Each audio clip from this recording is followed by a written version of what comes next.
mahasiswa mengumpulkan gambar PDF dari internet dan diklaim itu milik dia. Itu parah sekali. Adik-adik jangan sampai mengharap demikian ya.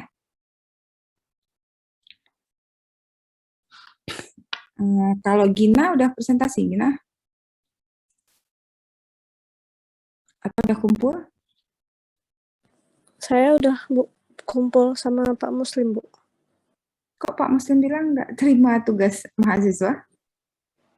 Di mana kumpulnya?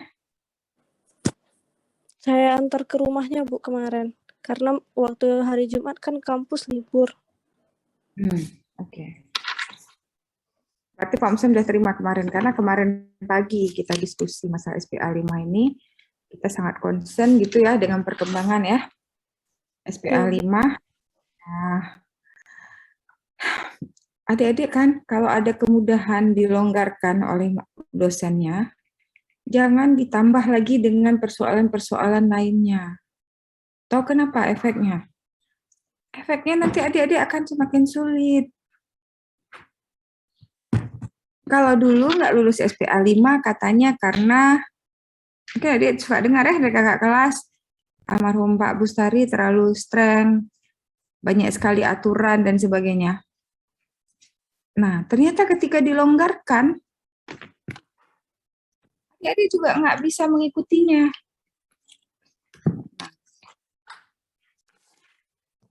Jadi satu problem ya.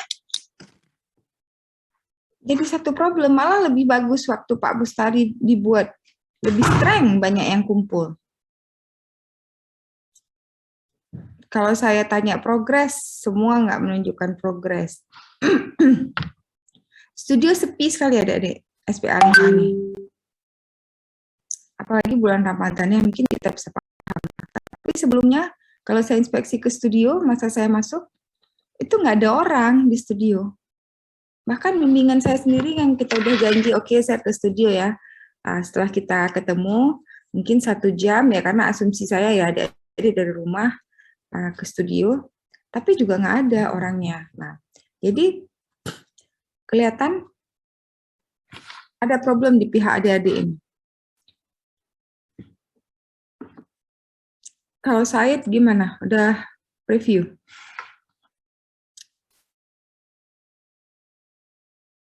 Said Akmal?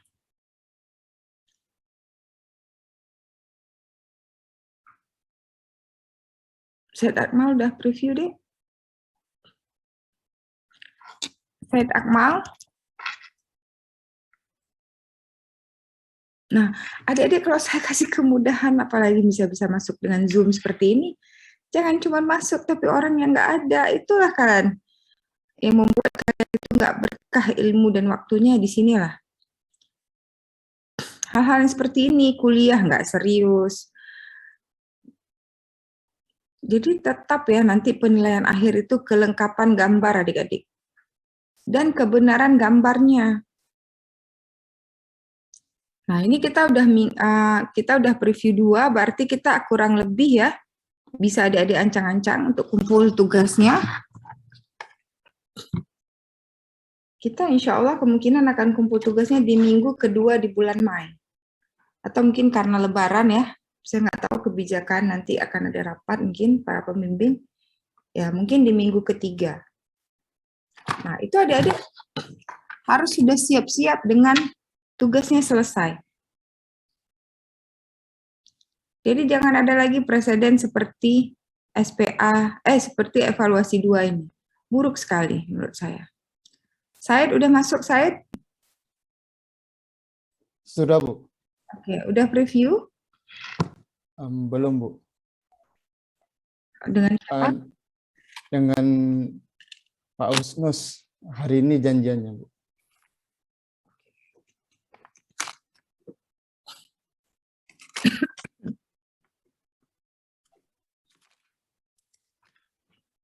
Sebenarnya kemarin ya harus masuk nilainya semuanya. Nah, jadi adik-adik harus siap. Kurang lebih bisa aja Pak Irfandi mengumumkannya ya di minggu kita akan preview. Jadi semua kita harus selesai tugasnya tepat waktu. Nah, jadi kurang lebih ya adik-adik tolong dicatat ini. kita kurang lebih 4-5 minggu dari sekarang itu kita akan melakukan preview akhir, akan kumpul tugasnya. Nah, mungkin karena lebaran ya mungkin 5 minggu kurang lebih. Jadi adik-adik nggak ada alasan nggak siap dan sebagainya. Jadi progres itu langsung dikejar di asistensi setiap jam studio sebenarnya. Kalau adik-adik betul-betul mengerjakan, akan selesai tugasnya. Yang susah adik-adik tidak mengerjakan. Itu yang susah. Terus kemudian etikanya, jangan pernah kumpul sesuatu yang bukan punya adik-adik. Ambil di internet, kemudian adik-adik kumpul. Jadi tugas adik-adik. Dosen itu nggak bodoh adik-adik. Jangan sampai ya, adik-adik diberi kemudahan. Misalnya seperti kelompok saya, boleh kumpul online di Google Drive. Mudah nggak begitu, Nanda?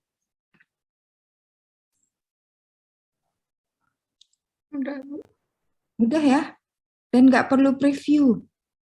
Karena saya ngerti ya, saya coba pahami adik-adik lagi bulan Ramadan, mungkin juga lagi banyak sekali excuse. Saya pikir oke, baik kita, dan juga kemarin kan libur juga ya.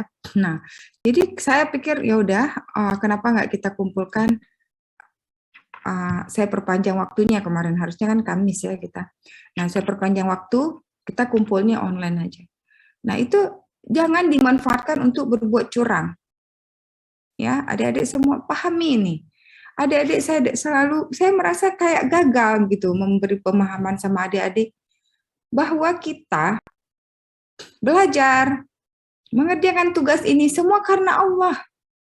Allah melihat apa yang kita lakukan. Kalau kita buat curang, malah kita nggak ngakui, itu lebih parah sekali.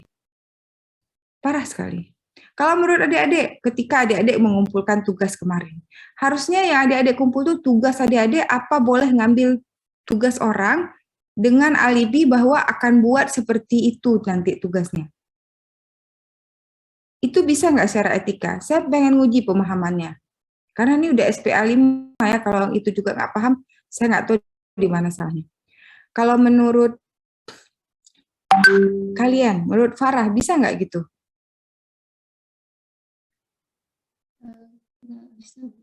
Nggak bisa kan? Yang dikumpul apa? Tugas kita kan?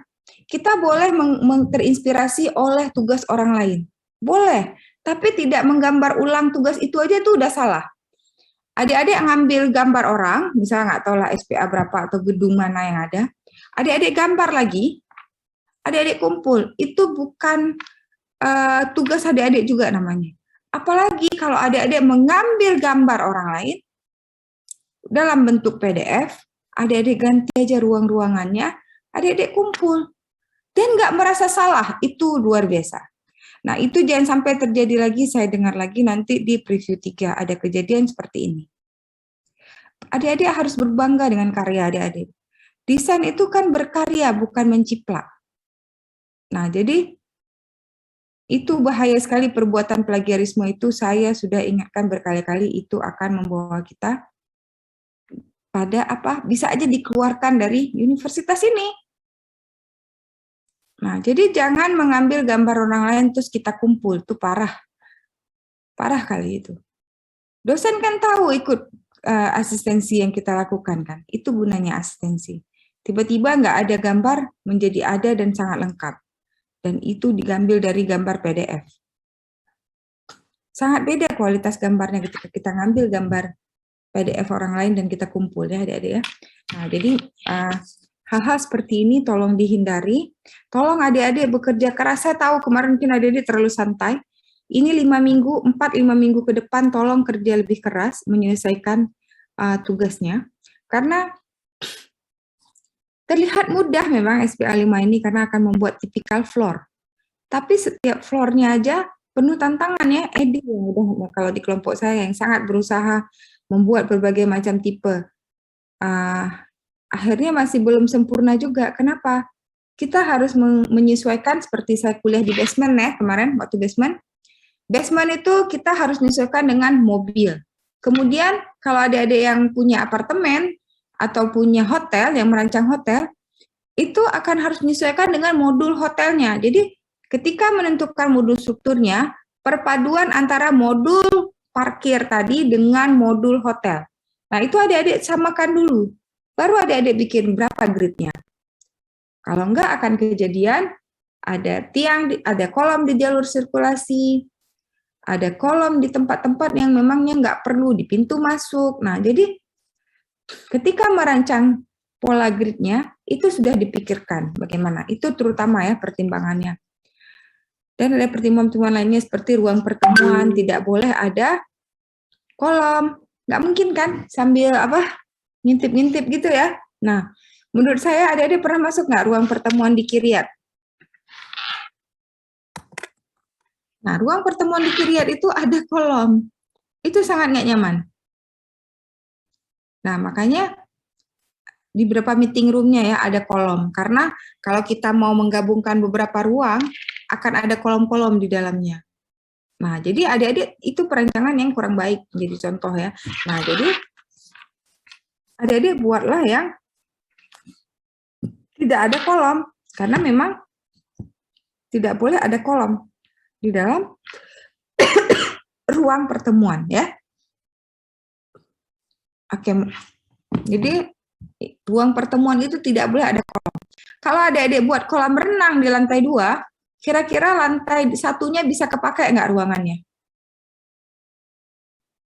Ada yang bisa bantu jawab nggak?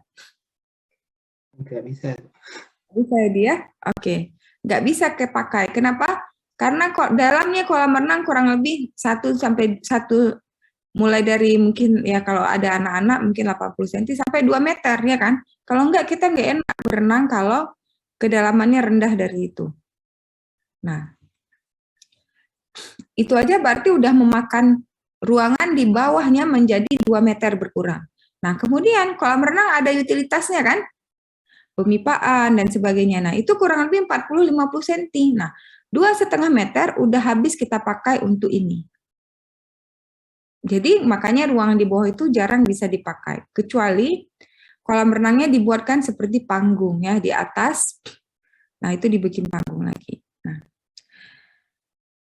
hal lainnya apalagi yang perlu diperhatikan yang adik-adik sering merasa tersilap ya. Nah, ketika bikin basement itu dia nggak pernah tinggi-tinggi deh. Kenapa? Karena kita perlu efisien karena mahal juga dia ya. Nah, jadi jangan ada nanti bikin basement berapa tingginya? 4 meter, Bu. Jadi nggak ada, jarang. Jadi basement itu lebih rendah daripada bangunan ruang-ruang yang ada di atas permukaan. Kenapa? Karena bangun basement itu mahal. Adik-adik udah lihat kan waktu kuliah dengan saya, dindingnya aja kita nggak bisa pakai dinding biasa ya, harus dinding rekayasa struktur. Apa maksudnya rekayasa struktur? Kita harus bikin yang ada aliran airnya, harus lebih kuat ya, logikanya ya, harus lebih padat semennya supaya airnya nggak mengalir, harus lebih kuat strukturnya karena kita juga menahan gerak tanah, walaupun nggak ada gempa, di dalam tanah itu ada gerak tanah yang harus kita tahan. Nah, makanya sangat mahal. Dan makanya basement itu tidak lebih tinggi dindingnya atau tinggi lantainya itu, ruangannya, dari ruangan di permukaan tanah. Nah, kalau di atas permukaan tanah mungkin 3,5 sampai 4 meter atau ya 3 sampai 4 meter. Kalau basement itu diusahakan paling minimal 2,5 sampai 3 meter. Itu udah 2,5 nanti akan ada instalasi ya nanti. Makanya waktu adik-adik masuk basement itu terasa sangat sempit ruang berdirinya. Kenapa? Karena mengejar mendapatkan lantai yang lebih banyak dengan biaya yang lebih murah. Gitu ya.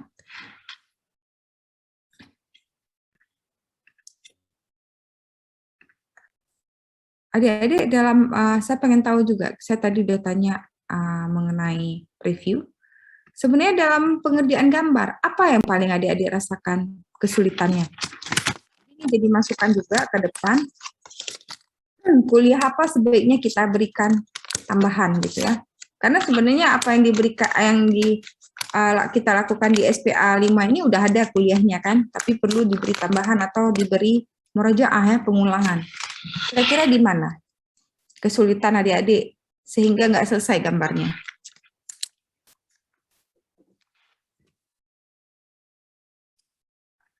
Kalau saya nggak tanya, kalian nggak jawab. Anissa, di mana dek kira-kira kesulitannya? Peletakan ruangnya. Perletakan ruangnya ya. Oke. Dani?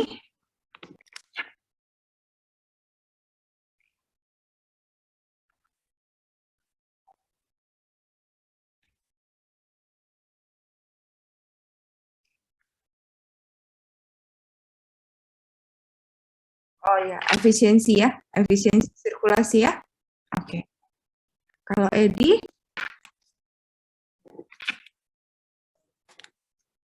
Kak Edi Bu, gitu juga penentuan ruangnya tuh Bu. Terus kan kayak ini masih bingung Bu. Misalnya nanti kan pas sudah diteratur ruang nanti ada itu bagian yang kosong itu masih itu juga Bu, masih bingung juga Bu. Masih ada ruang-ruang yang masih berlebih gitu Bu. Anissa udah tadi ya. Farah, apa deh masalahnya Farah yang paling sulit dalam SPA 5 ini?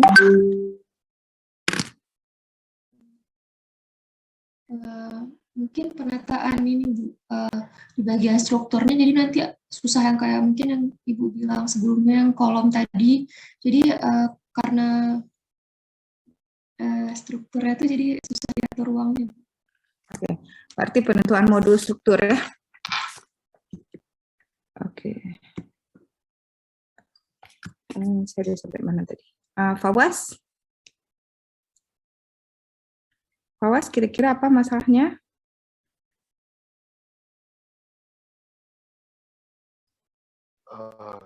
Menurut saya jalur sirkulasi untuk masuk dalam bangunan tuh sulit. Masuk bangunan, berarti ke basement maksudnya? Sirkulasi mobil apa orang? Mobil Bu, kendaraan itu. Ya, berarti ke basement ya. Oke. Gina tadi udah ya? Saya udah tanya Gina belum? Saya belum, Bu. Ya, kayak mana Gina, apa kesulitannya dia? Kalau saya kayak luas ruangannya, Bu. Terus entrance mobilnya juga. Kendaraan dari jalan raya itu saya masih kurang paham masuknya lebih efisien lewat mana gitu, Bu. Sama pola ruangnya juga saya masih kurang paham, Bu. Makanya saya lama waktu bikin denahnya. Oke. Baik. Jumarah? Saya pola ruang sama ukuran, Bu. Pola ruang ukuran juga ya? Ya. Oke.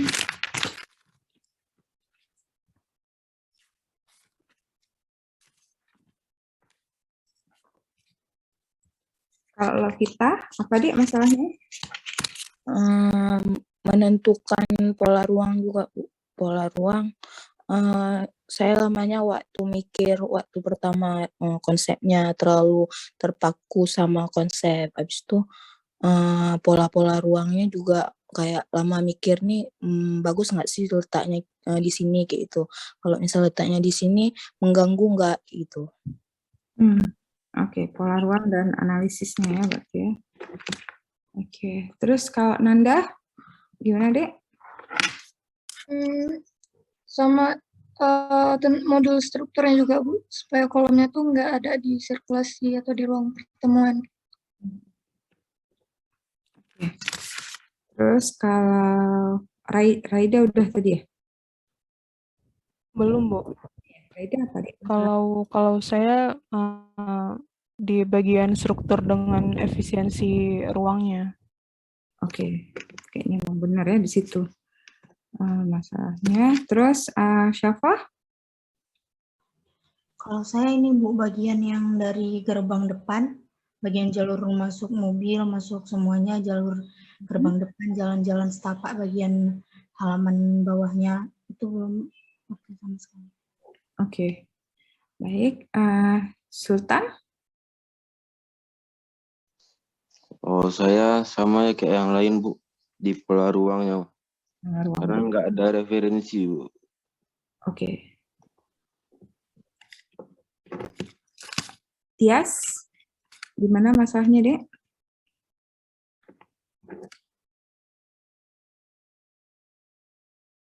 Tias, ada di sini? Oke, Zakiul? Oh, saya Bu bagian sistem struktur sama efisiensi ruangnya. Oke. Nah, saya mencatat di sini dari 14 orang yang memberi respon, jadi hampir semuanya itu masalahnya di kata kuncinya sebenarnya di pemilihan grid struktur dan efisiensi ruangnya ya. Dan kemudian beberapa masalah sirkulasi kendaraan dari luar SAT ke dalam SAT dan kemudian ke dalam bangunan ya. Pertama karena kita ada basement ya. Nah, jadi mungkin tips dari saya seperti saya sebutkan ketika saya ngajar basement, adik-adik bikin dulu satu modul basement. Modul dibikin, bukan satu basement seluruhannya. Satu modul. Misalnya adik-adik bikin parkir, bikin aja satu modulnya. Misalnya bikin 8x8 gitu. Nah, kalau misalnya perlu sampai 2 biar kelihatan ada sirkulasi mobilnya, karena kalau sirkulasi 2 arah kan adik-adik besar untuk parkir mobilnya kan 5,5 setidaknya. Nah, kemudian sirkulasi 2 arah 5,5. Kemudian parkir lagi mobil di depan lagi 5,5 lagi. Nah, berarti kan kurang lebih di situ aja udah harus ada 16,5. Nah, maka bikin dulu modul yang 16,5 itu. Kemudian adik-adik bikin modul kalau yang adik-adik punya kamar, hotel, apartemen, dan sebagainya. Kalau menurut saya justru hotel itu jauh lebih mudah karena nggak terlalu banyak ruangan di dalamnya. Apartemen itu tantangannya lebih tinggi. Paling mudah itu rental office. Nah, jadi adik-adik nanti bagi yang merancang apartemen, bikin dulu nanti modul satu apartemennya berapa. Nah, nanti adik-adik kan udah dapat tuh satu modul parking, satu modul apartemen. Nah, modul apartemen kan biasanya lebih besar dari parking tadi dong, ya kan? 16x8 lebih besar kan biasanya ya. Nah, adik-adik gabungkan lagi kedua modul ini. Cocok enggak? Nah, jadi mau diperbesar berapa? Nah, biasanya ya kalau perbesarnya ditambahkan beberapa senti. Misalnya orang kadang-kadang menjadikan modulnya menjadi 8,5 misalnya untuk parkingnya, dan kemudian nanti pas untuk apartemennya 8,5. Nah, itu nanti bisa jadi satu apartemen adalah 2 modul parking yang tadi 8,5 kali 16,5. Nah, kalau udah dapat seperti itu, adik-adik mulailah menyusun beberapa modul parking dulu. Bagian adik-adik yang bagian umum itu, adik-adik bisa tinggalkan sementara menurut saya. Misalnya kayak ada ruang kafe dan sebagainya. Itu ditinggalkan dulu. Itu tips dari saya dalam merancang. Nah, adik tinggalkan dulu. Adik fokus kepada modul ruangan ini dan modul parkir dulu. Nah, kemudian setelah ini selesai, kira-kira udah dapat, mungkin nggak precise sekali, mulai masukkan ke dalam pola denah yang udah adik-adik buat berdasarkan analisis tadi ya, bentuk site dan sebagainya. Makanya tips saya juga paling gampang nanti ruangannya itu dibikin pipih.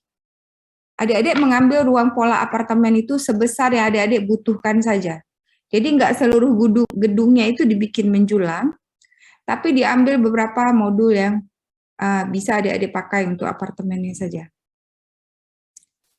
Walaupun nanti kalau adik-adik merancang, sebenarnya itu nggak boleh gitu, karena pasti pemilik inginnya maksimal semuanya. Seringannya itu nggak bisa adik-adik lakukan. Nah, tapi untuk tugas ini, karena ini juga latihan, menurut saya nggak apa-apa adik-adik mengambil nanti yang dibikin 16 lantainya atau 20 lantainya atau 15 lantainya adalah sebesar bagian yang adik-adik butuhkan saja. Nanti bagian yang di bawah itu akan menjadi seperti panggung. Nah, itulah nanti adik-adik mencari bagian yang kosong yang adik-adik tidak manfaatkan menjadi bagian apartemen atau bagian hotel atau bagian rental office-nya. yang adik-adik bisa bikin dia hanya 1 lantai atau 2 lantai menjadi tempat ruang pertemuan. Nah, atau ruang pertemuan itu adik-adik letakkan di lantai paling atas untuk hotel. Nah, itu mungkin beberapa hal yang bisa adik-adik pertimbangkan ya, untuk memudahkan adik-adik dalam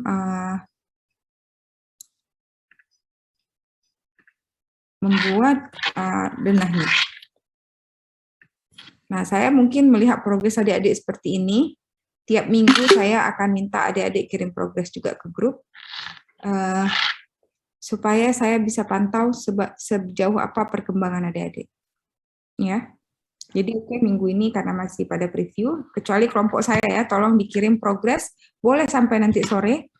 Adik-adik kirim progres ke dalam grup bimbingan saya, tolong didengar ya adik-adik semua yang di bimbingan saya, dikirim progres hari ini, setelah kita evaluasi kemarin, sampai hari ini apa perkembangannya, dikirim ke grup asistensi, karena saya nggak sanggup lagi usaha untuk adik-adik ke kampus, seringkali kecewa, saya ingin ketemu adik-adik ya. Nah, jadi dikirim aja di grup, saya akan periksa. Nanti habis lebaran kita lihat, kalau adik-adik etikatnya baik, kita bisa ketemu offline lagi untuk grup saya. Dan kemudian untuk yang lain, mulai minggu depan ya, berarti minggu depan itu tanggal 27, adik-adik kirim progres, adik-adik perkembangan dari hari ini sampai tanggal 27 itu adik-adik ada progres apa. Ya, tolong dikirim ke grup progresnya saja, bukan yang udah diselesaikan dan dilakukan preview. Jadi perkembangannya dari yang preview dulu sampai ke minggu depan. Ya, siap-siap saya akan minta seperti itu. Gitu. Baik, mungkin demikian ya diskusi kita hari ini. Ada 16 peserta yang datang. Alhamdulillah, walaupun sebenarnya banyak pesertanya ya. Nah, saya nggak tahu yang lainnya kemana. Segala kemudahan sudah dibuat online juga nggak masuk. Wallahu a'lam. Gimana lagi caranya dosen mengencourage adik-adik untuk belajar ya? Kalau nggak dari diri adik-adik sendiri. Nah, sekarang harus berazam. Sebaik-baiknya azam yang adik-adik punya. Kalau dulu suka cuman pengen dapat nilai, dulu cuman pengen kumpul aja, sekarang pengen lulus dan pengen dapat nilai bagus, terutama dilakukan semua ini karena Allah. Jadi adik-adik nggak akan nyontek, nggak akan kumpul tugas orang, adik-adik akan berusaha semaksimal mungkin ya.